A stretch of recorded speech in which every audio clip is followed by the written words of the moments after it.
Hey guys, welcome back to Wheel Power Garage. Today I'm working on my own personal race car, my 2011 Ford Lincoln MKX. Now this is a bad unit right here. It's bad because the check engine light's on.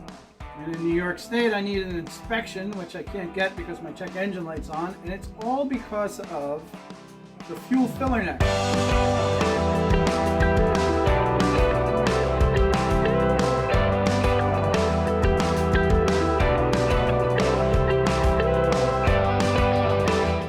For some reason, Ford, in their ultimate wisdom, decided to eliminate the fuel filler cap itself. There's no filler cap. It's got a little valve in there. When you put the nozzle in, it opens it up. You put gas in, you take it out. It's supposed to seal it up. On this one, it doesn't. So I constantly get an Evap leak, and on the dash, I get a check filler neck. So if you have the similar problem with yours, I'm going to attempt to replace my filler neck on here. And I have no idea how to do it. It is a huge tube. I'll show you guys that. It runs from the rear quarter over the rear suspension to the fuel tank through a little rubber hose or tube there.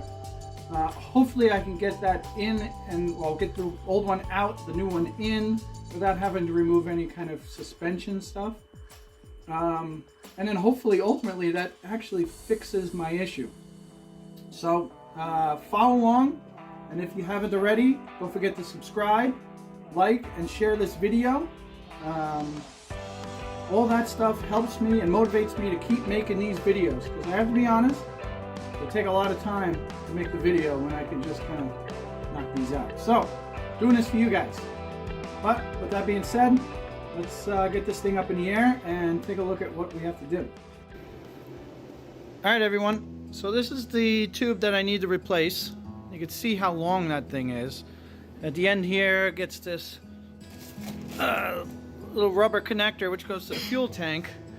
But this guy is running up in the rear wheel arch here, which is what's going to the filler up there, runs along here, goes over the rear suspension, as you can see there, and that's where it connects to the fuel tank. So hopefully take the rubber hose off, get the mounting bolts off here, pull off the rear wheel and the inner wheel liner, and hopefully we can sneak this thing out without having to take all this stuff out. Again, I have no idea. Probably could check a YouTube video, but we're gonna see if it sneaks out.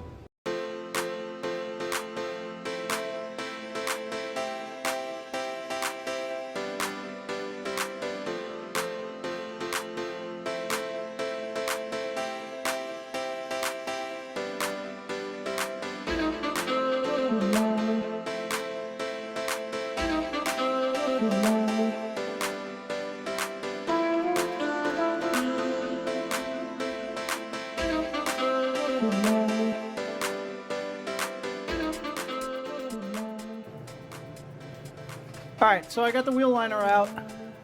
There's the beginning of the filler neck. Comes all the way down here. And then I've got two 10mm bolts and then the rubber tube that I showed you, which just connects to the fuel tank. So from here, I'm going to start taking those 10mm off and the hose, and hopefully we can get this thing out of here. But as you can see, you have to get the wheel liner out just so you can get access to all this.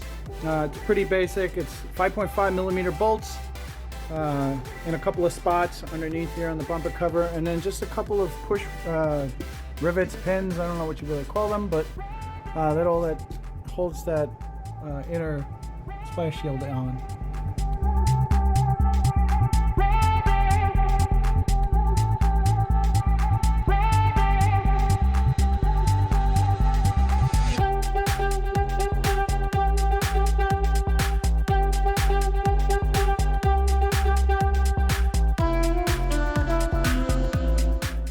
Alright, so I've got the hose loose. I'm going to try to get it off of the fuel tank first. As you can see, it's not easy.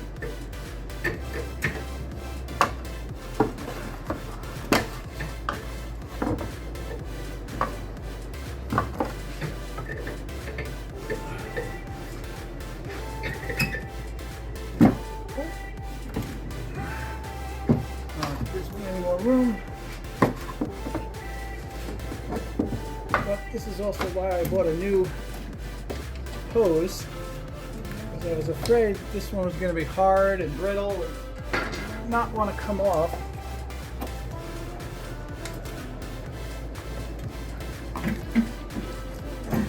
Alright, here's the hose. Now let's see if we can sneak out this tube. Oh, feels good so far. Come on. Ta-da! Alright, so there's the old filler neck tube, which, has some rust. I don't see anything majorly wrong. I think the issue is in the filler neck here where the flap is. And I can tell you just from pushing on this one compared to the new one, this one is much harder. I can't push it in. I don't know if there's like a two-step safety thing or what. Yeah. So I think I have to transfer over the little drain tube here onto this one. And then I'm going to try to put this back in the same way that we took the old one out.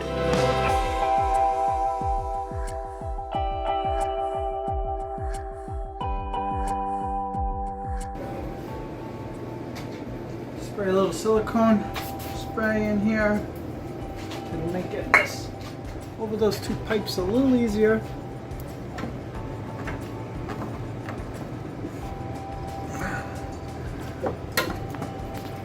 Alright, that's one side.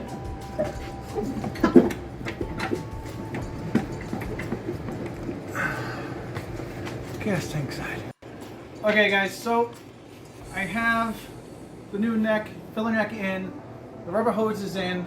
From here, it's just the reverse order of the removal. I'm going to tighten my two hose clamps. I'm going to put the two bolts back for the filler neck, reinstall my wheel liner and the wheel, and then I'm going to put gas in it and drive it.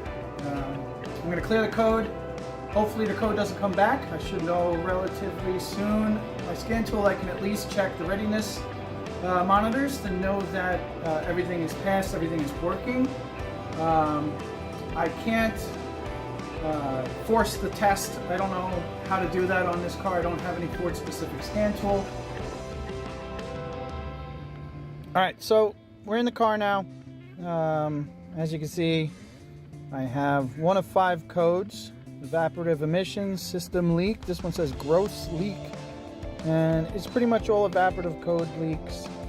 If I go through them here, there's a pending one for the same thing, P0455, 456, which is a small leak, and pending, permanent, and there it is again, permanent code 455. So basically what I figure is sometimes the filler neck would seal, other times it would not seal at all, which is why I have both a very small leak and a large leak. So I'm going to clear these out. Alright, so the best I could do on my scan tool is I can actually see the monitors that are set and the ones that are not. I've got 3 that are set so far. None of them for Evap, unfortunately. But I just I was able to put fuel in the car without issues at all. I drove it around a little bit, trying to get the monitors to set, but as you can see, it didn't set all the monitors. So I'm gonna have to just drive this thing around and hopefully the faults do not come back. I can tell you that normally when I put fuel in this thing, it only takes a few, not even a few miles, but you know, just literally just driving down a road that I get a fault on the dash that says check fuel inlet. That hasn't come up this time, so I'm really hoping that this is the solid fix for this. You know, I've read a lot online that pretty much show different ways that you can, you know, spray cleaners into the fuel filler neck and, you know, some kind of silicones, and it'll fix your problem. I know the problem is common on the Mustangs as well.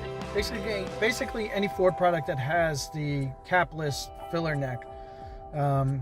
But that's about it for this video. As you can see, it's pretty straightforward to replace that filler neck.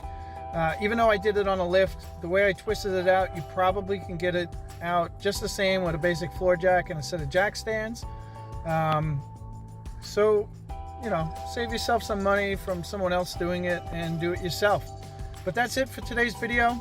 I hope you guys liked it. As always, don't forget to like, subscribe, and leave me a comment below if you have any questions. See you guys next time. Bye.